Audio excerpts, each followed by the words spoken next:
Greetings YouTube and welcome back to another vlog. So yeah, this is the first vlog I've done in about over 2 weeks I think. I can't quite remember the last time. But anyway, what shall we talk about today on this vlog? I mean, I have been quite busy, so I do apologise for the lack of uploads. So anyway, let's get on with this.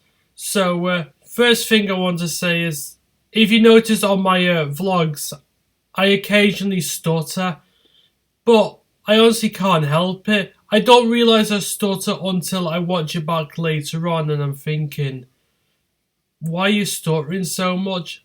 I don't know. I'm not too bad in real life. When you're talking to me, I don't stutter as much. Yet when you're on camera, you do things that you don't realise you're doing. And then once you've recorded it and you're stuttering like mad, it's too late. You can't do anything about it.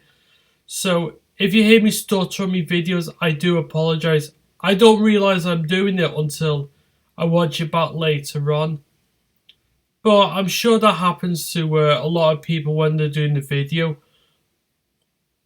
But to those who don't stutter, or as often as I do, fair play. When I'm talking to people in the real world, as I've just mentioned, it's not too bad and I can have a good proper conversation. Even if I don't always agree with what they're saying, I do try my best not to stutter. I mean, obviously, there are times where I do stutter during a conversation, but it is what it is. You don't realise you do it until you listen to yourself back. So yeah. So what else shall we talk about other than that? I haven't really been doing much. I haven't played many games, but a few days ago I thought I'd go play the original the Tomb Raider on the PlayStation 1. Yeah, I absolutely love this game, and I thought about it. I honestly think I might be wrong on this. I think this was the first PlayStation 1 game I ever played, or at least the first PS1 game I can remember playing as a kid. I mean, when I was younger, I didn't really get that far in the game. I only did the first few levels. When I was about 5 years old when I first played Tomb Raider. So my youngest memory is like getting to the level with the T-Rex in what's the level called, the Lost Valley. Yeah, I was so scared as a kid. I could not get past the Dazzler because he just eat me. But as I got older, I got more confident, and I think the first time I completed Tomb Raider with cheats, I'll be honest with you, was around the age of like 9 or something, 9 or 10. But yeah, I remember it took me weeks, possibly even months to complete it. But yeah, that was even with cheats. But since then, I can complete the game without any real issue. So I completed the game. I had about 41 small health packs and 30 large ones, which I'm surprised, because when I played through the game, yeah, muscle memory kicked in, and I didn't make as many mistakes as I thought I would do. But yeah, with Tomb Raider 2 though, I think that game is slightly better. But one thing with that one is it's even harder than the first one. But what helps with it is the fact that in Tomb Raider 2, I'm talking about the PlayStation 1 version, you can already do that on any of the PC Tomb Raider games. You can save at any point you want. So yeah, Tomb Raider 2 on the PS1, you can save at any point. But yeah, on the original Tomb Raider, you have these save crystals, so yeah. Yeah, I'm not a huge fan of them, if I'm being honest with you. I understand why they're there, and yeah, they had a bit of, yeah, they lead you to somewhere, so you shouldn't really get lost in them, but there are times where, especially in the later stages, like, you end up going back to certain parts of the level you've already done, and then you realise you're backtracking, so certain levels take longer than they probably need to. Yeah. I do think Tomb Raider 2 is better, despite the lack of tombs in that one. But yeah, I absolutely love this game. Yeah, I know it's the original dual case one from 1996. But yeah, I mean, I've had this game since. Try to think when I. Yeah, I've had this game since me and my brother got the PlayStation back in 1999. I think it was 99 anyway. It was definitely before the year 2000. So yeah, I just think it's a great game. I don't know. Each and every Tomb Raider game on the PS1 got harder and harder in terms of difficulty. The original Tomb Raider is difficult, but it's definitely the easiest one. Well, the easiest one until the Tomb Raider Chronicles. So, yeah, Tomb Raider 1, fantastic. Tomb Raider 2, brilliant in every single way, in my opinion. Tomb Raider 3 could have been the best one, but it did things that I wasn't particularly keen on and made me like it less than Tomb Raider 1 and 2 because the save crystals. And yeah, I don't know why the Tomb Raider 3, even though even though it was a step up in the graphics and the gameplay, it was also a step backwards with like the save crystals because like Tomb Raider 2 didn't have them, so why bring them back in Tomb Raider 3? I understand why they did that because yeah, Tomb Raider 3 is bloody difficult and I have never beaten it legitimately. I could beat Tomb Raider 1 and 2 legitimately, even though sometimes I sometimes have to use the old weapons cheat on Tomb Raider 2 because the later levels are a pain in the arse. But yeah, absolutely fantastic games. Then there was Tomb Raider: The Last Revelation, much better than Tomb Raider 3, but that game is just as difficult, and it's twice as long because Last Revelation has up to 35 different stages. I mean, the original Tomb Raider, that one has 15. Tomb Raider 2 has 18. The third one has 19. Last Revelation, as I said, 35. And how the hell can a PS1 fit that on? The graphics on that are absolutely stunning. But yeah, but one thing about Last Revelation is the fact that it was supposed to be the final Tomb Raider game on the PS1 because the people at Core Design, sorry, my eyes are watering. Yeah, sorry about that. But anyway, yeah, the people who made Tomb Raider Core Design, they were fed up with making a Tomb Raider game every year. They were getting burnt out. So in Last Revelation was they wanted to have the story where they kill off Lara Croft. They want to kill her off. Yeah, because they were tired. They just wanted to move on. They've done everything that they could with the series. But yeah, they had enough. So, and then the core designer, when they heard what happened, yeah, I don't know, the boss or whoever was, they caught wind of this, and they were not happy at all. They were not happy at all. So yeah, they told them to make one more Tomb Raider game for the PS1, and obviously that one was Chronicles. All I consider it to be is an expansion pack of like Lara Croft's previous adventures on the PS1. And quite frankly, that game is half-arsed. I mean, it's not flat out terrible like Angel of Darkness, but you can tell that that passion wasn't there anymore, especially in the level design and all that lot. I mean, and playing the game, it's very clear to see that the levels just felt shallow. But I don't blame them if you're burnt out. I know they were burnt out. You could tell that they ran out of things to do with Lara Croft. I mean, you can only do so much. That's why I feel as if, three Crash Bandicoot games, well, the original trilogy on the PlayStation 1, that was enough, if I'm being honest with you, because, I actually, as some of you probably know, I am not a fan of Crash Bandicoot: The Wrath of Cortex.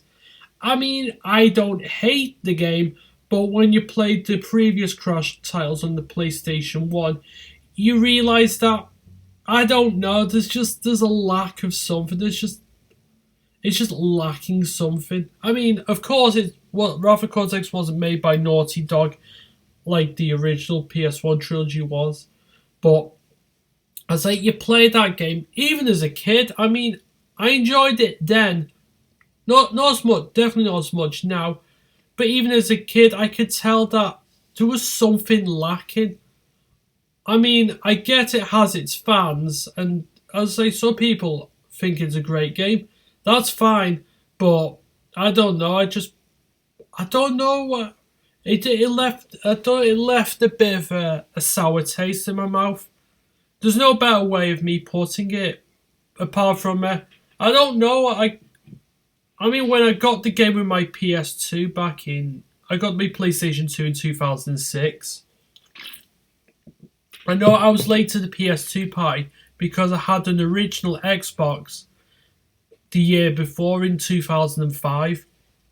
But yeah, I played the PS2 before then anyway. I mean, I played the mate's PS2, and yeah, I remember once when I was in school. Yeah, it was the last day before you broke up for Christmas. Yeah, obviously, I think every school did this, or most schools did. Like, it was like bring a toy in or whatever. But yeah, I remember. I think it was 2002. If I'm not mistaken, 2002. I think it was. Some person. Yeah, they brought in their PS2. Yeah, obviously it was the fat one because the slim one didn't come out until 2 years later. So yeah, they had the fat PS2. Yeah, and the first game I ever played on the PS2, or I get these two games mixed up. It was either, I think it was WWE. WWE SmackDown. Which one was it? It was either Just Bring It or Shut Your Mouth. I think it was Shut Your Mouth. Yeah, I think it was.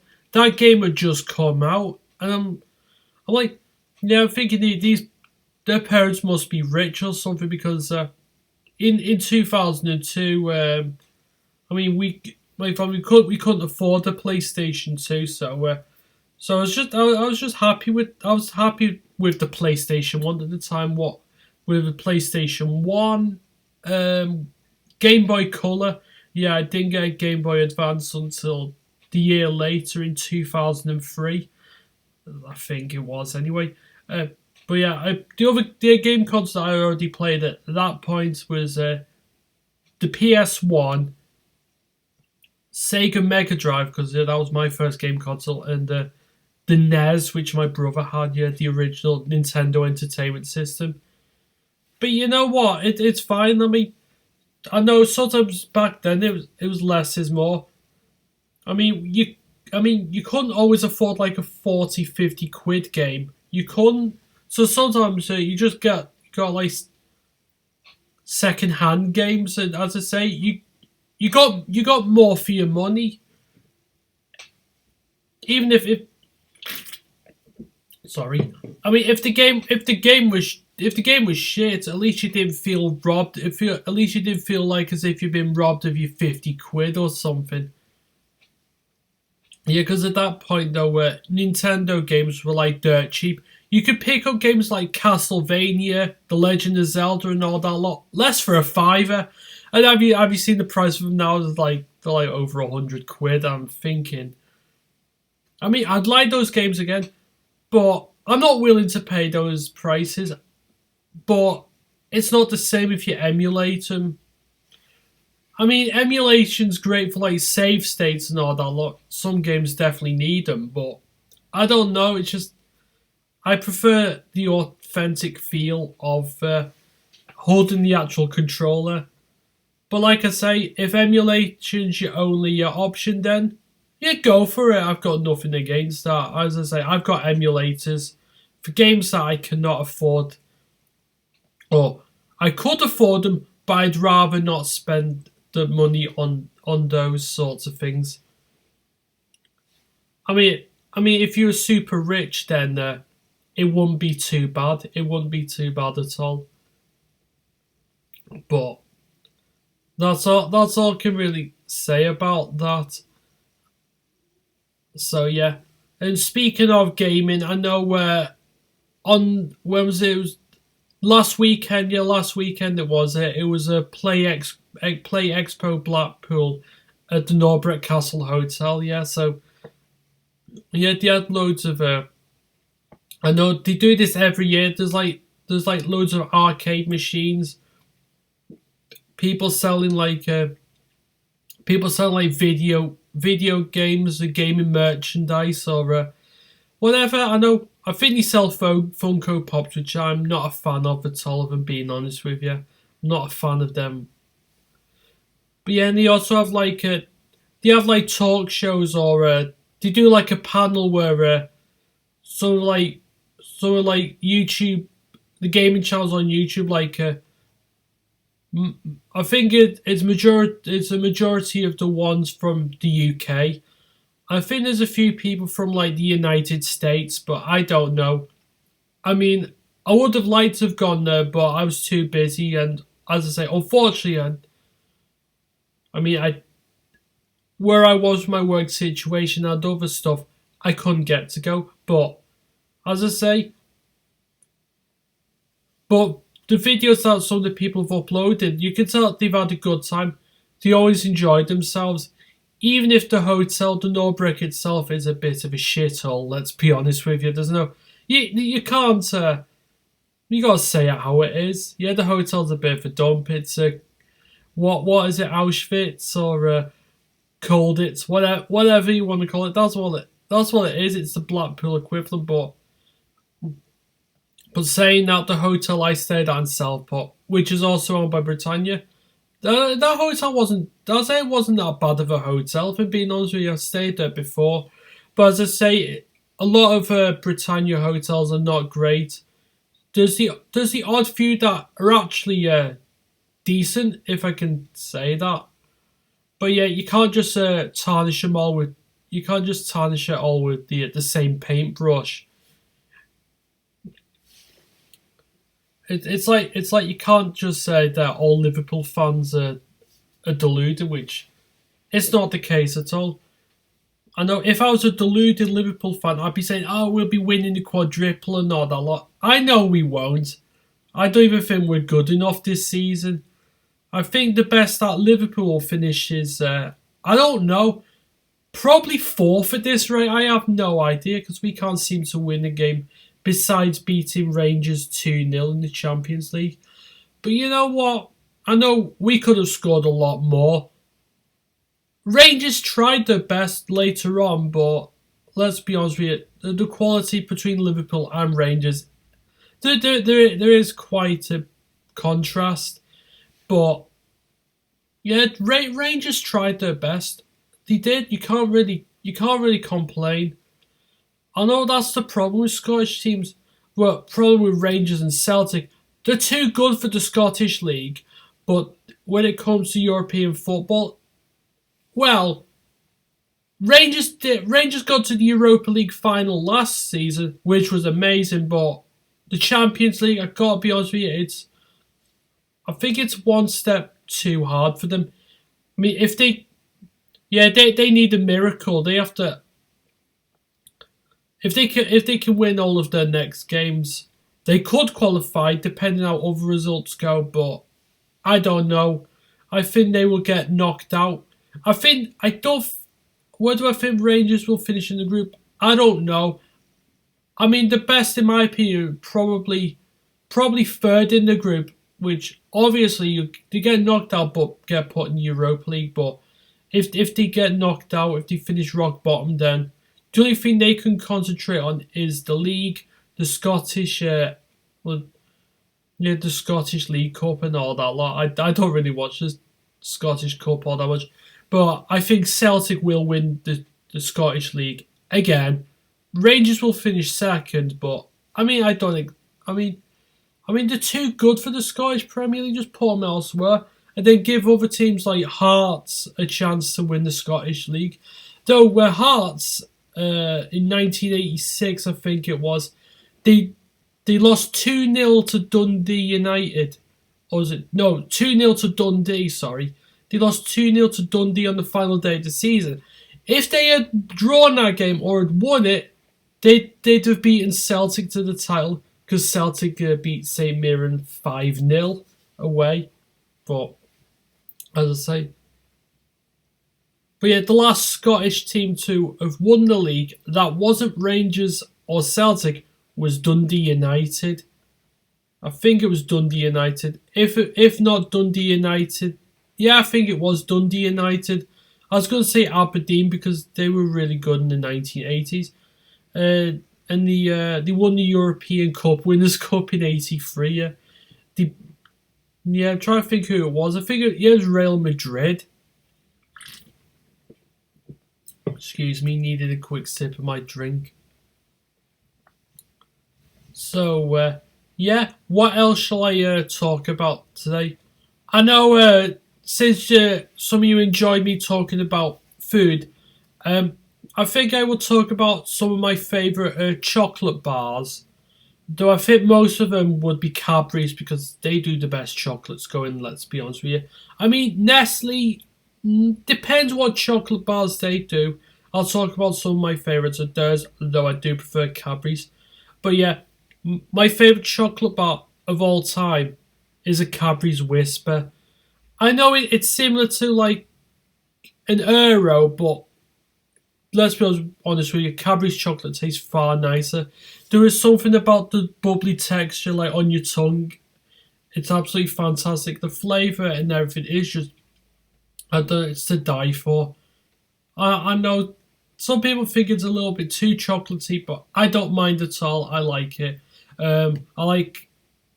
Cadbury's Dairy Milk, that's fine, but I prefer the one with fruits and nuts. Let's be honest with you, that one's nice. I like a twirl. Yeah, they do an orange flavoured one, which is even nicer than the just the plain chocolate one. Flake's nice. I mean, all twirl is, it's a flake with more coating on. That's all it is. More chocolate. I like Bourneville. Yeah, I know the dark chocolate. I know a lot of people aren't particularly keen on that, but I enjoy it. I mean, is it as nice as the Dairy Milk or the Whisper bar? No, definitely not. I prefer milk chocolate, but I do enjoy it. Double decker bar's nice. I've not eaten one of them in a long time. A Boost, which, have you seen the calories of them? It's like well over 300. Over 300. I'm not even joking you. It's ridiculous. So, what else? What other chocolate bars do Cadbury's do? I don't know. They do the Dairy Milk with Oreos in, which is well nice. And I think that's about it for Cadbury's. Nestle, yeah. Not always a fan of the chocolate bars, but there's a few I do like. I like the Drifter, which is like I think it's like a chocolate caramel wafer thing, though. It is well nice. I've not seen them around in ages. I think they did the Crunch Bar, which was alright. That weren't too bad. They do Yorkie, yeah. I remember when you used to say, the Yorkies from like the 2000s and 90s, where it said I think it said it was like for men only or something like that. Even though it's not true at all, anyone can eat it. But yeah, I remember when, I can't remember what it was, but they said that only men could eat it. I mean, yeah, they got rid of that slogan because I think nowadays you're going to get a lot of angry Karens saying, "Oh, that's misogynistic. You can't say that. It's a chocolate bar. Get over yourselves." Sorry about that. I don't want my eyes are watering. I mean, it's not hay fever season or anything like that. I feel great to myself. It just does that. What else do I like? Euro, yeah, but it has to be the Euro Orange. That is the best flavour. Euro Mint is a very close second. Normal Euro, I can take it or leave it, but yeah, I prefer the ones with a, like orange or mint in. Very nice. What other chocolate bars do I like? Even though I don't eat chocolate as much as I used to. Galaxy, yeah, Galaxy. There's the normal Galaxy, Galaxy Caramel, and there's one with like yeah, there's one with like there's ones with like cookies in. I can't remember, but it was well nice, absolutely lovely.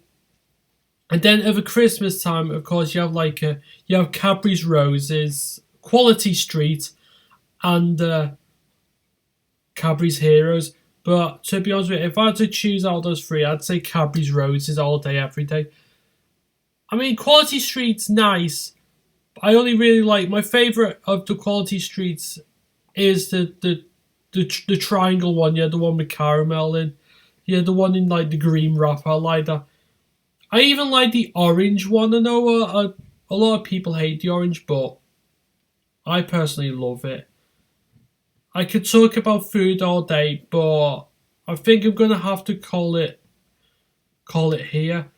So I thank you for watching this vlog. I honestly don't know how well I've done. It's a bit all over the place, but I think you know this by now. So anyway, I think I shall see you in the next vlog or whatever video I do. Until then, have a good day and take care.